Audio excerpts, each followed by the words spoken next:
কিন্তু একজন মুসলমান আরেকজন মুসলমানের উপর অত্যাচার করতে পারে? একজন মুসলমান আরেকজন মুসলমান মেয়েকে কি তার শ্লীলতাহানি করতে পারে? আর এটাকে যারা সাপোর্ট করে তারা কি ভালো মানুষ? এই ধরনের অপরাধের অভিযোগ আপনাদের বিরুদ্ধে আছে। তো সুতরাং সেটাকে কাটানোর এখনো চেষ্টা করি। আর একটা কথা এখানে অনেকেই বলেছে, আয়াত থেকে বলেছেন যে ইসলামের সবচেয়ে বড় যে বিষয়টি হচ্ছে সেটা হচ্ছে সবচেয়ে বেশি ইসলামের যে মূলনীতি, সেখানে সবচেয়ে বড় যে বিষয়টি হচ্ছে ইসলাম মুনাফিককে একেবারে টলারেট করে। তাদের যে সম্ভাবনা থাকে তাকে ইসলামী শিক্ষার আদর্শে পরিবর্তন হতে পারে, কিন্তু মুনাফিক ওতে ইসলামের নাম নিয়েই ইসলামের ক্ষতি করবে। বিশ্বের শ্রেষ্ঠতম মানব, যাকে শুধু মুসলিমরাই নয় অনেক অমুসলিমরাও গভীর শ্রদ্ধা করে, তার বিষয়ে আমাদের দেশে তথাকথিত কিছু ইসলামের নামধারী মানুষ নানা ধরনের ফিতনা ফেসাদ তৈরি করার জন্য বানোয়াট কথাবার্তা বলছে, এবং যেটার উদ্দেশ্য কোনো মহান ধর্মীয় মূল্যবোধ তৈরি করার জন্য নয়। এটা করছেন একেবারে রাজনৈতিক উদ্দেশ্যে করছেন, রাজনৈতিক স্বার্থ সিদ্ধির জন্য করছেন, ক্ষমতায় যাওয়ার জন্য সকল ধরনের বেআইনি পথ, অনিসলামিক পথ অবলম্বন করে তারা এই কাজ করছে, যেটার সাথে ইসলামের মৌলিক নীতি কোন সম্পর্ক নেই। এই কাজটি তারা করে যাচ্ছেন ক্রমাগত ভাবে, বিশেষ করে আপনাদেরকেও আমি মনে করি যে কাজগুলি করা দরকার ছিল, আমি কিন্তু আপনাদের বক্তব্যের মধ্যে সেটা পাইনি। শেখ হাসিনা ক্ষমতায় থাকতে আপনাদের অনেক একেবারে প্রথম শ্রেণীর গুরুত্বপূর্ণ নেতা এদেরকে ফাঁসি দিয়ে এক ধরনের জুডিশিয়াল কিলিং, বিচার বিভাগীয় হত্যা করেছে। এই হত্যা কারণ এই ফাঁসি যে অন্যায় অবৈধ, এই বিষয়টি জামাতের নেতার মুখ থেকে আমরা পাই। এরা হচ্ছে পিয়ার, এরা হচ্ছে হিন্দুদের মধ্যে জামাতের হিন্দু শাখা, এরা হচ্ছে অন্য রাজনৈতিক দল যাদের আন্দোলনে গুরুত্বপূর্ণ অবদান আছে, তাদেরকে নানাভাবে তাদের বিরুদ্ধে উৎসাহ করে করা এই কাজগুলো।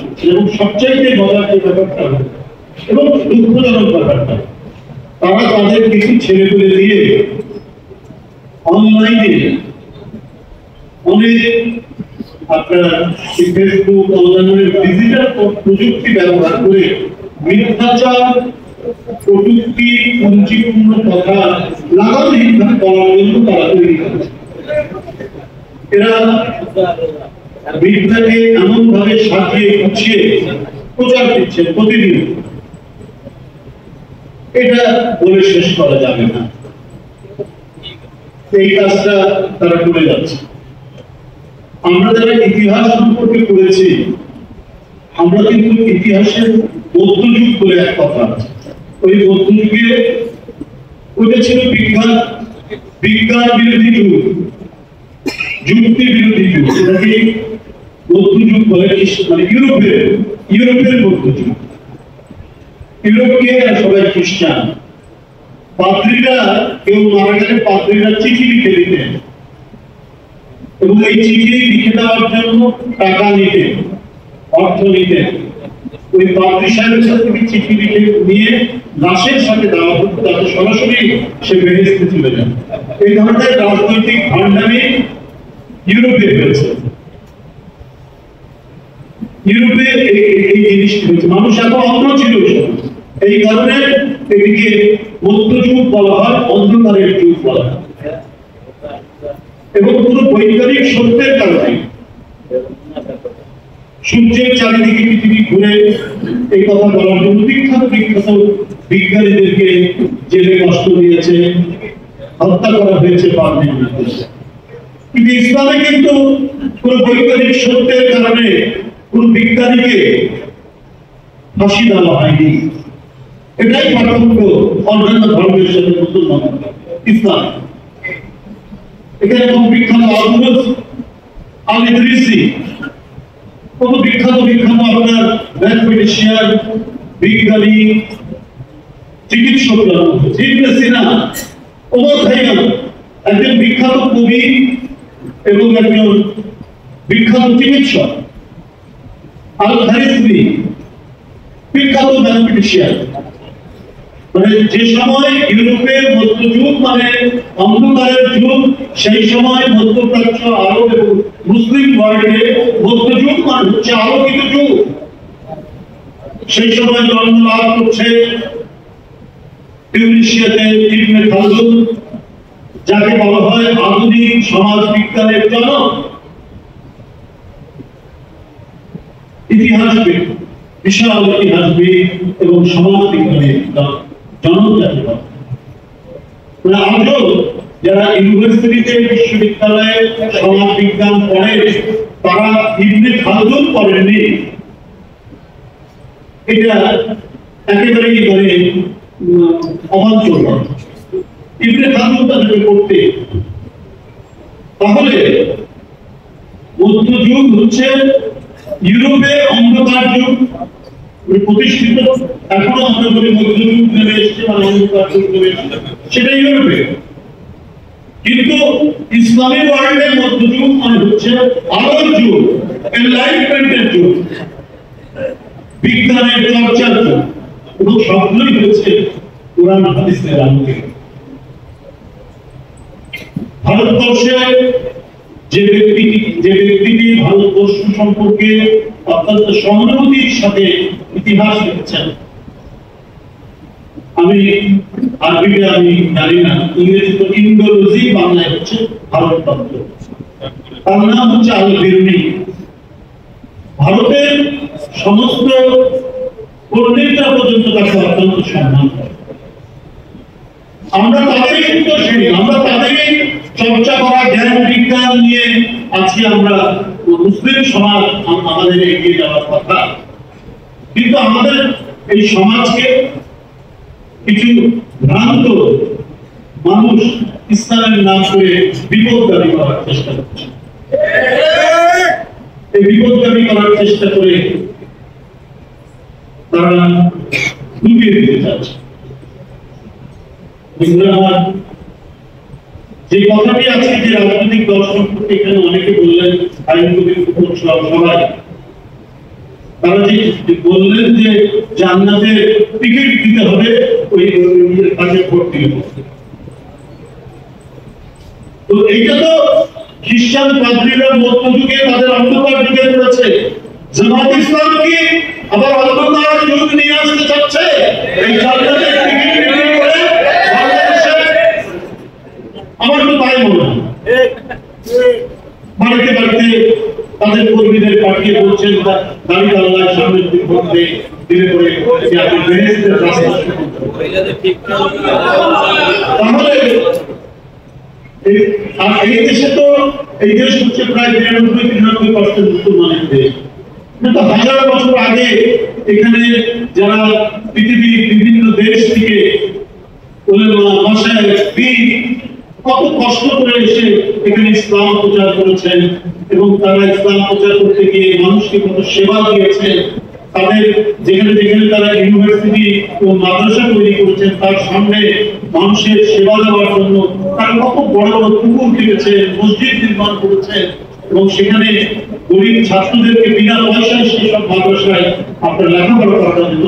আপনি কি বলে যে যদি মাজারে যান, রাজশাহী বাঘা মাজারে যদি যান, বাংলাদেশের অধিকাংশ যারা আজ থেকে 800-900 বছর আগে ইসলাম প্রচার করেছেন, তারা বলেছেন একটা মানবতার বাণী নিয়ে এসছে, ইসলামের প্রকৃত যে বাণী, মানবতার বাণী নিয়ে ইসলাম প্রচার করে বাংলাদেশকে তারা ইসলামের আলোয় আলোকিত করেছেন। আবার নতুন করে একটি রাজনৈতিক দল কোন ইসলাম প্রচার করবে, এবং তারা এমন ভাবে প্রচার করছে যেখানে বিভ্রান্তি আসছে, যেখানে আল্লাহর একাত্মবাদ, তাওহীদ, এই তাওহীদের জন্য দেশের ইসলামে বিশ্বাসী মানুষ জীবন দিতে পারে, সেখানে আরেকটি কোন ধারা আপনাকে নিয়ে আসবেন যাকে তাকেও মানে মানতে হবে।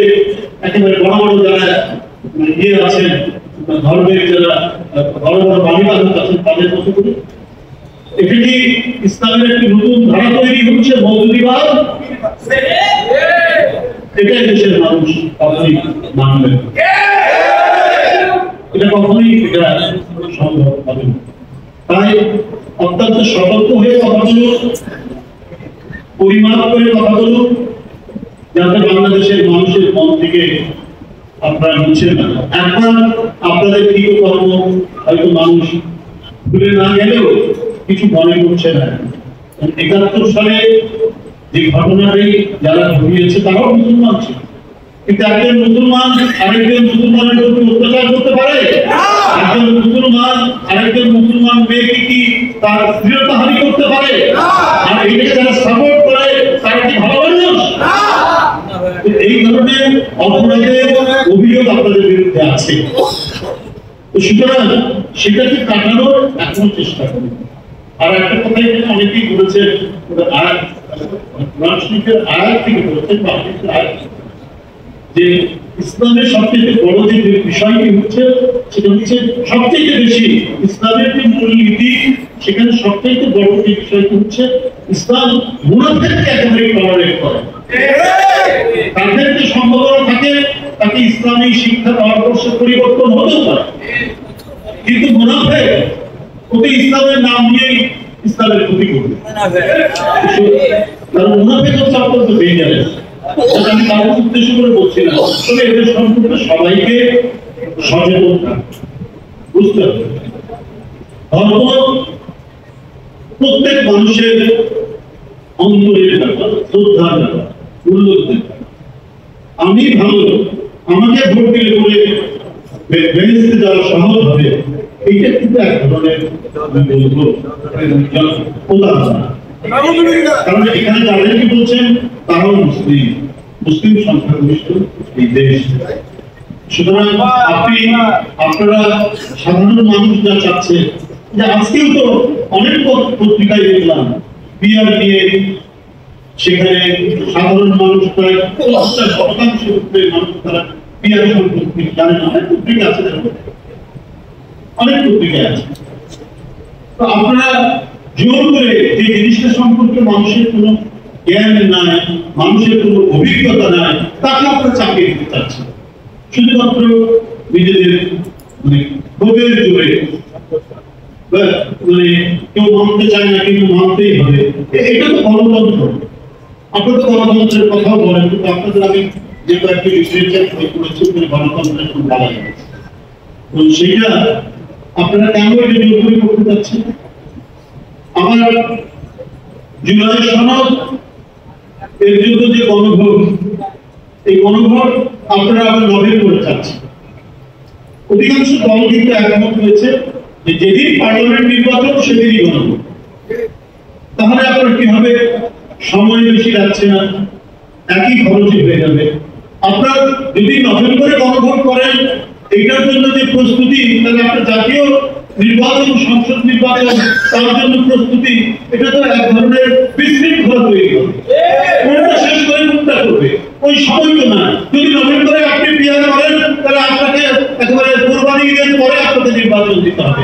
আপনাদের অন্য কোনো মাস্টার প্ল্যান আছে কিনা যারা নভেম্বরে গণভোটের কথা বলছেন?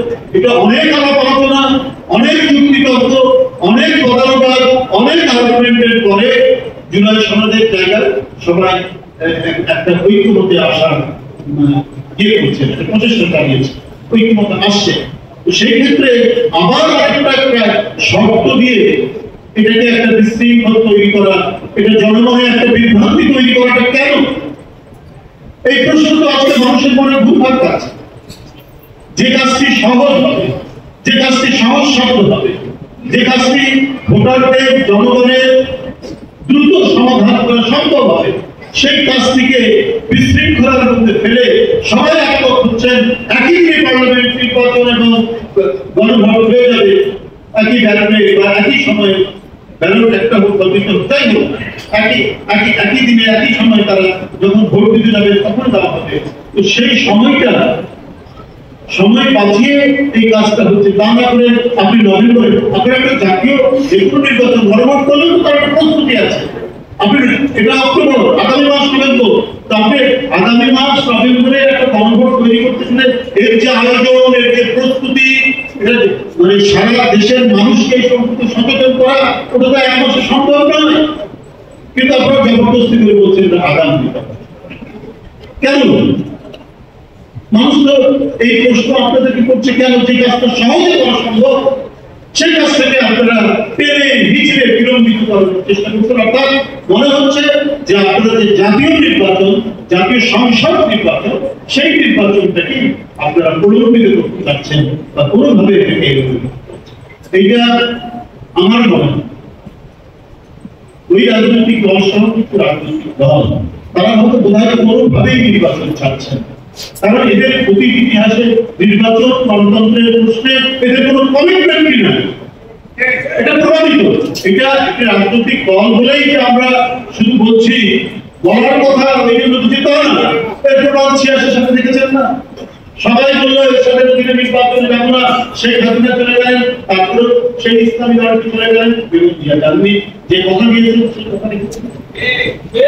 সবসময় দেখেছি যে তারা যে পরাজিত যে শক্তি, ওই পরাজিত শক্তির সাথে তাদের কোথায় যেন একটা ঐক্য আছে।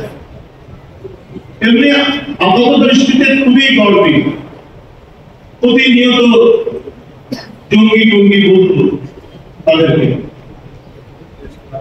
কিন্তু আলটিমেটলি গিয়ে তারা আপনার 86 আসলে তারা নির্বাচনে গেল, আবার 95 সালে তত্ত্বাবধায়ক সরকারের জন্য তারা একসাথে আন্দোলন করে একেবারে জ্বালাও পোড়াও আন্দোলন করে পুলিশ হত্যা করে তার কাজ প্রত্যেকটা সময় আবার আপনি দেখেন 2008 যে নির্বাচন, 8 নির্বাচনে দেশনেত্রী বেগম খালেদা জিয়া নেতৃত্বাধীন বিএনপি যেতে চায়নি, যেহেতু তার প্রথম জোটে ছিল, তারা চাপ দিল না হলে আমরা চলে যাবো, বাধ্য হয়ে যেতে হয়েছিল, কারণ শেখ হাসিনা নির্বাচন করবে।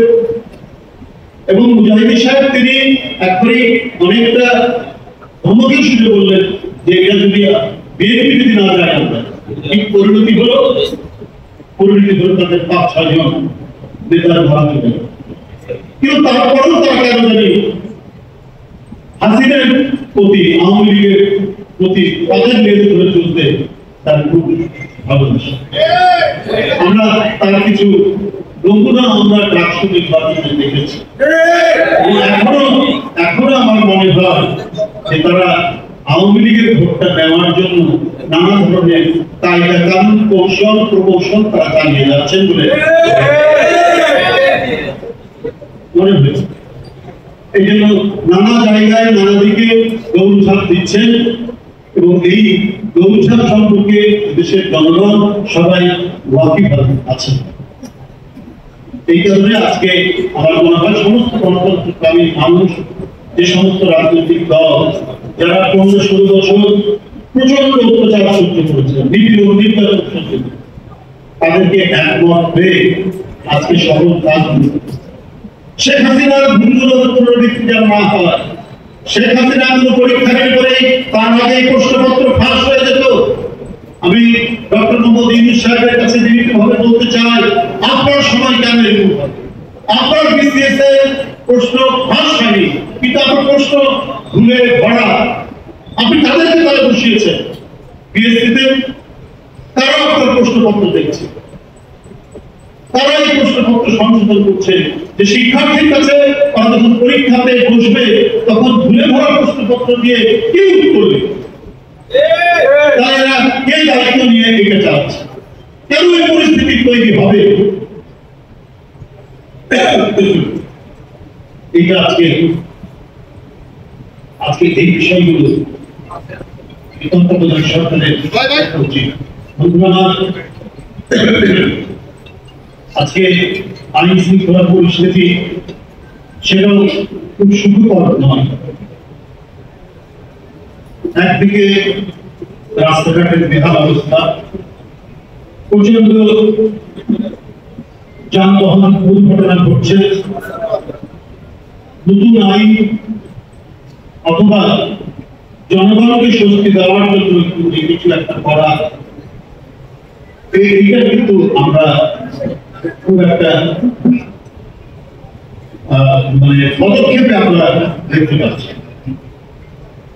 সুতরাং সবকিছু মিলিয়ে একের পর এক বিশ্ববিদ্যালয়ে নির্বাচন করছে। নির্বাচনের বিষয়ে আমরা রাষ্ট্রীয় ব্যাপারও করেছি, জাতীয় ব্যাপারও করেছি। আমাদের কাছে যেটা অনিয়ম মনে হয়েছে, যেটা বেআইনি মনে হয়েছে, সেটাও আমরা সবসময় বলছি যে এইখানে আগে থেকে যে প্রশাসনকে বসানো হয়েছে, সেই প্রশাসন সম্পূর্ণরূপে একটি বিশেষ রাজনৈতিক দলে, এটা মিথ্যা নয়। এবং তারা এমন ভাবে নীতিমালা তৈরি করেছে যে নীতিমালাতে তাদের কর্তৃত্বের উপর কোনো কথা বলতে পারবে এবং তারা যেভাবে বলবেন সেইভাবে। অথচ একের পর এক অনিয়ম, একের পর এক তারা এমন কাজগুলো করেছে যে কাজগুলো অত্যন্ত দৃষ্টিকোণ।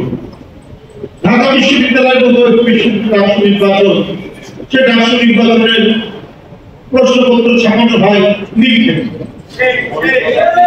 থেকে। আমরা বই আগে ফটোস্টেট করতাম, দামি বই, সেই দামি বই কেনার সমস্ত ছাত্রদের না রাখলে আর বিশ্ববিদ্যালয়ের সামনে এইখানে ব্যালট পেপার কিভাবে ছাপানো হয়, এই বিষয়গুলো আমরা আগে বলেছি। রাষ্ট্র নির্বাচন